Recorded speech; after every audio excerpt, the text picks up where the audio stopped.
Hello, this is Eric, and I just saw Thor Ragnarok, and I'd like to share with you a few first impressions.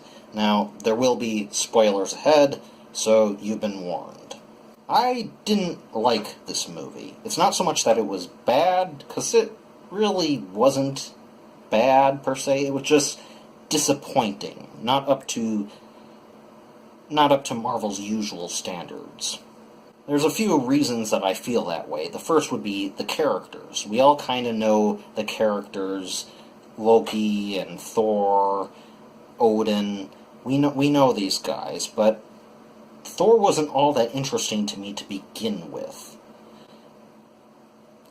And he doesn't really get that much more interesting in this film. He doesn't really have a character arc so much as revelations that are just thrust upon him. But that's kind of okay. I might not entirely get the appeal, but I guess he's just not for me. That said, he does kind of seem out of character at times. In the beginning, he's actually wisecracking back to the villain during the villain's monologue about taking over the world and whatnot. That's not really a Thor thing so much as a Tony Stark thing. So that was kind of strange. More importantly, to what made me disappointed was the new characters. First would be the Grandmaster. Now, I recognize Jeff Goldblum's name, and his face, and his voice. I have no idea where I've seen him before, but I do recognize him. And if this is the general kind of character and humor that he usually goes for in movies, then I wouldn't be thrilled to see anything else that he's done. Because as the Grandmaster, he just doesn't have any charisma or leadership capability or anything that would really define him as the leader. And I mean, I understand the humor and the foe being just an ordinary guy, but honestly, I was just kind of cringing whenever he said anything. He doesn't have the charisma or the humor or the presence necessary to kind of pull off the character of the Grandmaster, the guy who's been to Trash Heap Dimension first, and is kind of the big bad around those parts, or at least, well, he's more neutral in a sense. But he's still kind of the big bad for a good portion of the movie, and nothing in him reflects that. Then there's Hela. Hela. I'm just going to call her the Goddess of Death, because that name is just kind of dumb. Maybe it comes from Norse mythology, but if so, maybe they should have used a different pronunciation or something. Doesn't matter. Hela is just kind of another generic, boring villain. I'm sorry to say that. The Goddess of Death, it's a great title. You would think that she would be some imposing, intimidating figure that just kind of the audience can be scared of and in awe of. Goddess of Death. Ah, yes. But she's not really that. I don't know if it was the character or the fact that just in general, Thor, Loki, Odin, Hela, the Valkyrie they introduced, they don't really seem all that godly to begin with. The stuff that they do is just, well, I just kind of think that Doctor Strange is almost more godly with his abilities in this movie than any of them, really. Except for, Thor busting out the lightning and just vaporizing people. That's not something that I can see a mere human wizard do. But still, Hela doesn't really seem interesting in the slightest. And it doesn't really help that she's got the goofy hair antler battle form. I have no idea what that was about, if she was supposed to be intimidating. It kind of reminded me of Maleficent. A Disney villain. Her goals are almost kind of Disney villain-esque, too. She kind of just wants to take over She just kind of wants to take over all 9 realms, or the other realms outside of the realms, or something. She wants to conquer the world. She wants to do it for, like, the honor and glory that Odin the Conqueror had back in the day, before she was banished and Odin turned to peacetime and everything. And it's a simple and understandable motive. Obviously evil. I just kind of wish there was maybe more to it, something more of interest than just her being able to spawn daggers out of nowhere to completely obliterate armies, or summon the undead using the eternal flame. Whatever particular combination of things was there, it just didn't make for an effective villain. Well, an effective second villain. First villain? The movie kind of has an issue with villains. And there's the Hulk. I haven't seen the Hulk movies, but from what I know, and from what I've seen of the Avengers, this wasn't really Hulk. Hulk is Hulk. He's always angry. He's the monster. He's got to be restrained. He's got to be constant.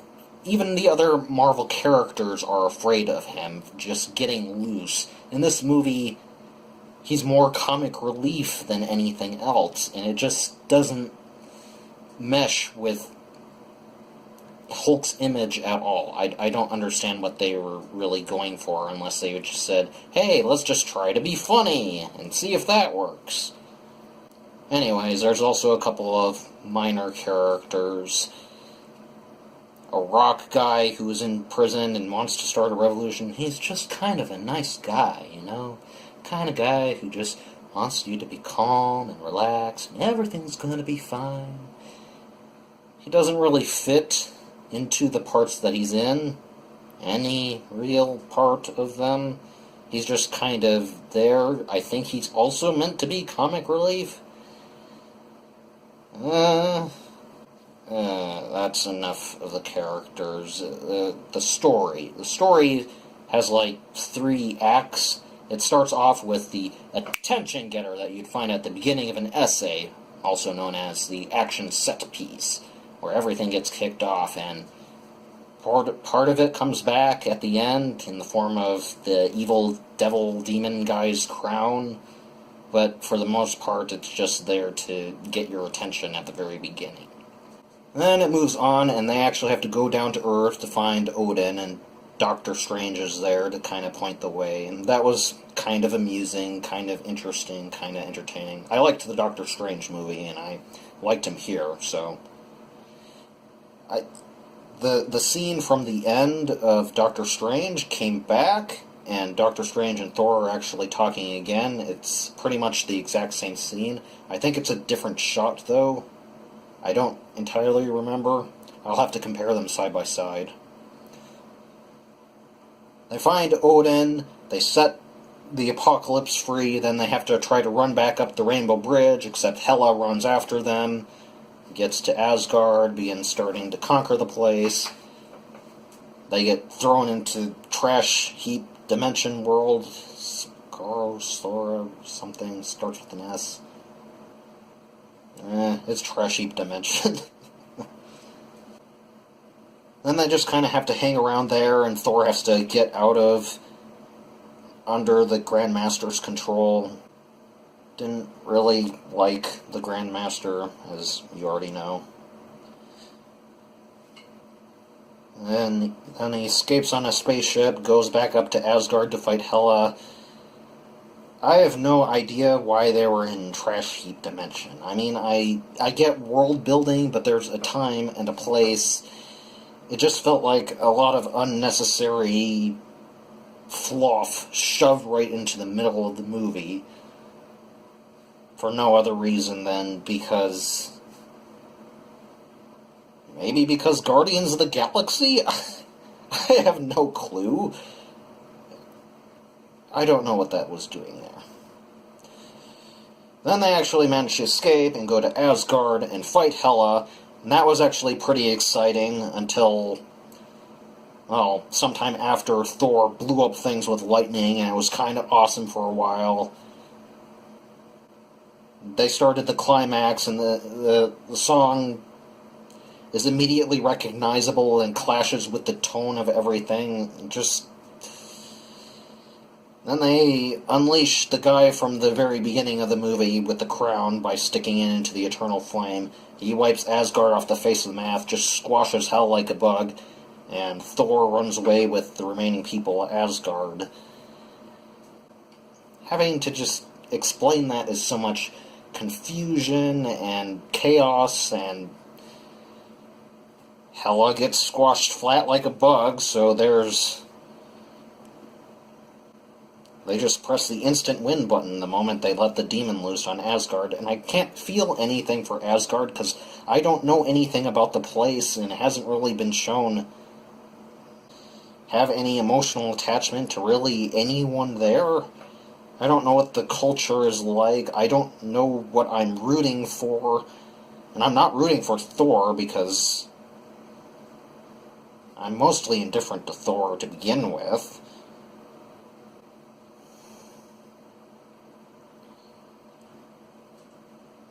Anyways, third thing that didn't really work too well is the humor.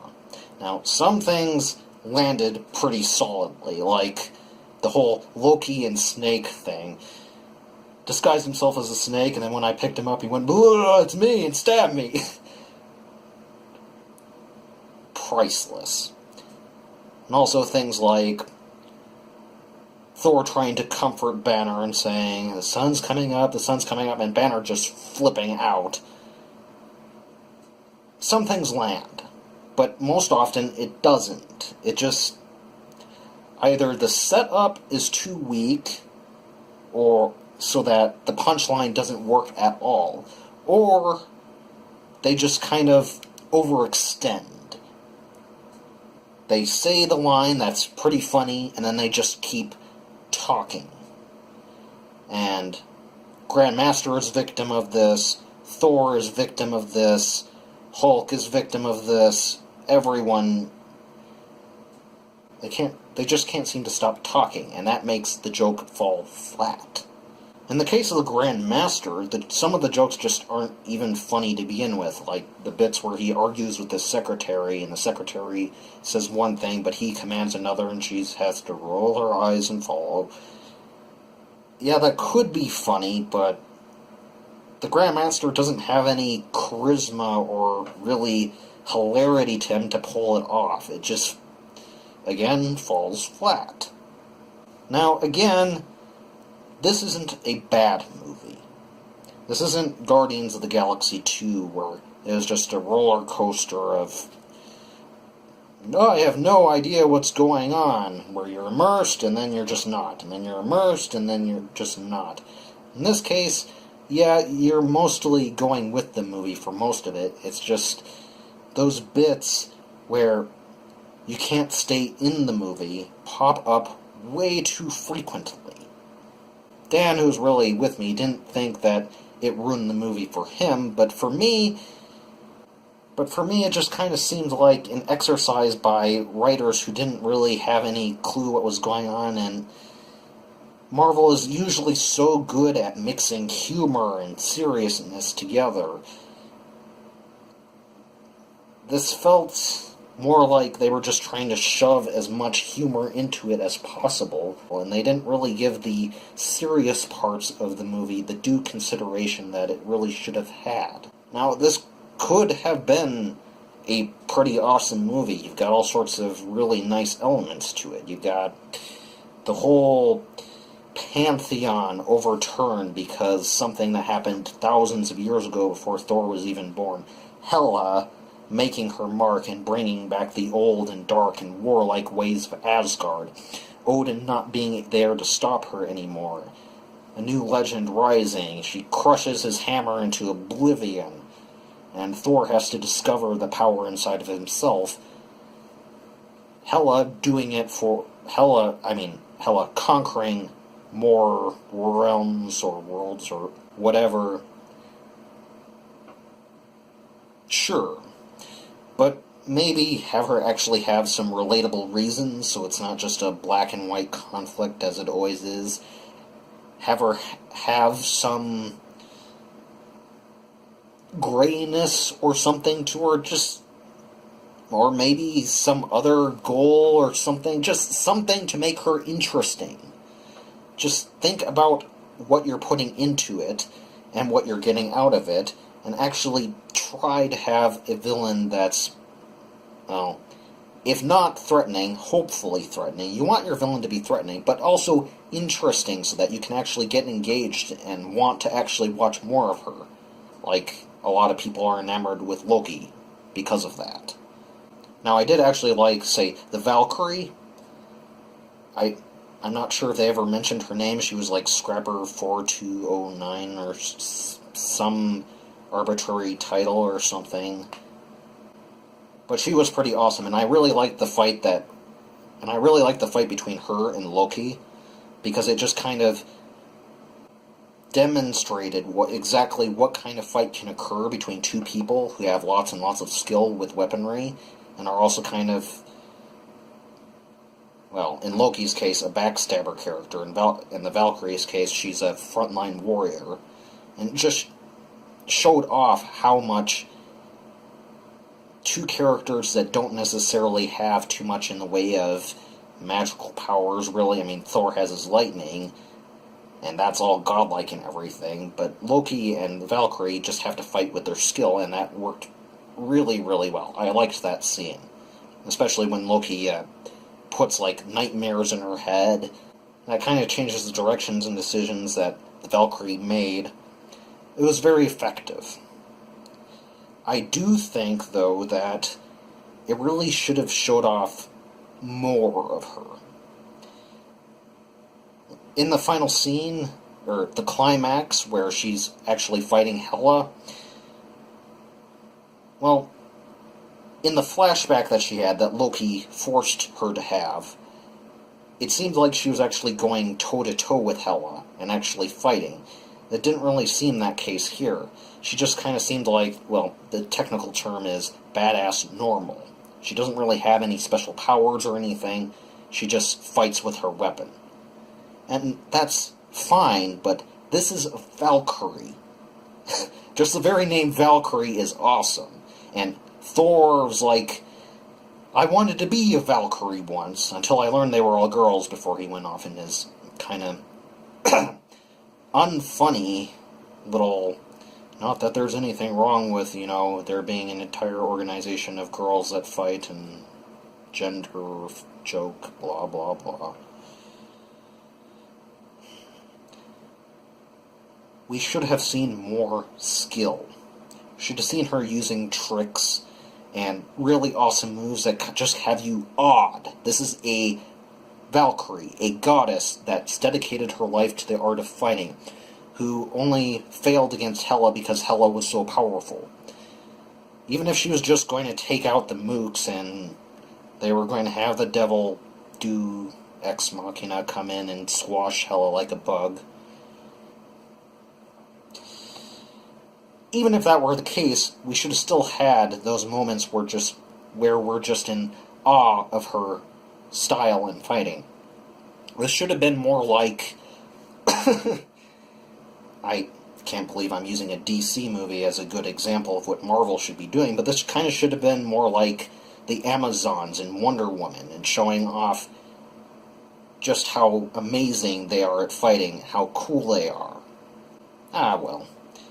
She was still pretty awesome when she was there, and I liked her motivation and character, and she wasn't really that funny, but given the way the jokes were going, that's probably a good thing. And some of the more emotional scenes worked pretty well. The fight with Hulk was just kind of good moments interspersed with awkward humor. It might have been more effective if we didn't actually know Hulk was coming from the trailer, but that's fine. It is what it is. It's not particularly great, but I just kind of hope that Marvel learns from their mistakes here, and they do better in the next film. Marvel's great and all. well, I suppose every once in a while they've got to have one that's not as good. And I guess this was just one of those times. Anyways, those were my first impressions on Thor Ragnarok. Please let me know what you thought in the comments below. Don't forget to like and subscribe, and have a nice day.